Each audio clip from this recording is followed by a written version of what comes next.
అండి, అందరికీ నమస్కారం. Welcome to Keerthi's kitchen. ఈరోజు రెసిపీలకు వెళ్ళినట్లయితే సింపుల్గా టేస్టీగా కమ్మగా ఉండేటటువంటి క్యాబేజీ ఫ్రైని తక్కువ ఇంగ్రీడియంట్స్ తోటి సింపుల్గా ఏ విధంగా చేసుకోవాలి. ముందుగా దీనికోసం ఒక కడాయి పెట్టుకొని అందులో 3 స్పూన్ల ఆయిల్ని యాడ్ చేసుకోవాలి. ఆయిల్ హీట్ అయిన తర్వాత అందులో పోపు దినుసులను యాడ్ చేసుకొని పోపు దినుసులు ఫ్రై అయిన తర్వాత సన్నగా తరుక్కున్నటువంటి ఉల్లిపాయను కూడా యాడ్ చేసుకొని ఒకసారి బాగా మిక్స్ చేసుకొని ఉల్లిపాయ కొంచెం బాగా మగ్గిన తర్వాత ఇందులో కరివేపాకును కూడా యాడ్ చేసుకోవాలి. కరివేపాకును యాడ్ చేసుకొని ఒకసారి బాగా మిక్స్ చేసుకోవాలి. ఉల్లిపాయ కొంచెం బాగా మగ్గిన తర్వాత ఇందులో అల్లం వెల్లుల్లి పేస్ట్ను కూడా యాడ్ చేసుకొని ఒకసారి బాగా మిక్స్ చేసుకొని అల్లం వెల్లుల్లి పేస్ట్ పచ్చివాసన పోయేంత వరకు కూడా ఫ్రై చేసుకోవాలి. ఇప్పుడు ఇందులో సన్నగా తరుక్కున్నటువంటి క్యాబేజీని యాడ్ చేసుకోవాలి. క్యాబేజీని యాడ్ చేసుకొని ఒకసారి ఇదంతా కూడా బాగా మిక్స్ అయ్యేలాగా మిక్స్ చేసుకోవాలి. ఈ విధంగా మిక్స్ చేసుకొని మూత పెట్టుకొని మగ్గించుకోవాలి. ఇలా మగ్గించుకున్న తర్వాత ఇందులో 10 నిమిషాల పాటు నానబెట్టుకున్నటువంటి శనగపప్పుని 2 స్పూన్లు యాడ్ చేసుకోవాలి.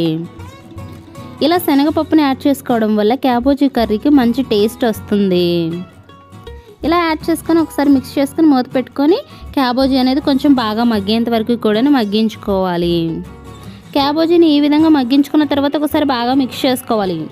మగ్గించుకున్న తర్వాత ఒకసారి బాగా మిక్స్ చేసుకొని ఇందులో సన్నగా తరుక్కున్నటువంటి 3 టమాటాలను యాడ్ చేసుకోవాలి.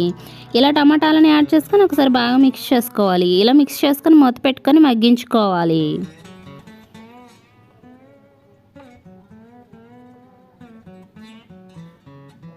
ఇలా మగ్గించుకున్న తర్వాత మూత ఓపెన్ చేసేసి మరి ఒకసారి బాగా కదుపుకోవాలి. ఇందులో ఎటువంటి వాటర్ వేయాల్సిన అవసరం లేదు. క్యాబేజీ నుంచి వచ్చే వాటర్, టమాటా నుంచి వచ్చే వాటర్ సరిపోతుంది.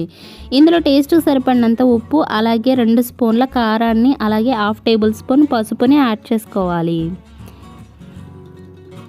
ఇలా ఇవన్నీ కూడా యాడ్ చేసుకొని ఒకసారి ఇదంతా కూడా బాగా మిక్స్ అయ్యేలాగా మిక్స్ చేసుకోవాలి. ఇదంతా కూడా లో ఫ్లేమ్ మీద పెట్టుకొని కుక్ చేసుకోవాలి. మరి అవసరమైతే 1 or 2 table spoon water add చేసుకుంటే సరిపోతుంది. ఇలా ఇదంతా కూడా బాగా ఫ్రై అయిన తర్వాత ఒకసారి మూత పెట్టుకొని మరి కాసేపు మగ్గించుకోవాలి. ఇలా మగ్గించుకున్న తర్వాత ఒకసారి ఇదంతా కూడా కదుపుకోవాలి. ఇలా కదుపుకున్న తర్వాత ఇందులో దంచుకున్నటువంటి వెల్లుల్లి రెమ్మలు, అలాగే కొబ్బరి పౌడర్ని యాడ్ చేసుకొని ఒకసారి బాగా మిక్స్ చేసుకోవాలి.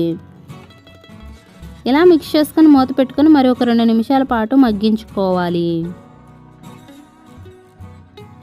ఫైనల్గా కసూరి మేతిని యాడ్ చేసుకొని ఒకసారి బాగా మిక్స్ చేసుకొని మూత పెట్టుకొని 1 నిమిషం పాటు మగ్గించుకొని దింపేసుకుంటే ఎంత సింపుల్గా టేస్టీగా ఉండేటటువంటి క్యాబేజీ టమాటా ఫ్రై అనేది తయారవుతుంది. మీకు కనుక ఈ వీడియో నచ్చినట్లయితే ఒక లైక్ చేయండి, సబ్స్క్రైబ్ చేసుకోండి. మీ అభిప్రాయాలను మాకు కామెంట్ రూపంలో తెలియజేయండి. Thank you for watching.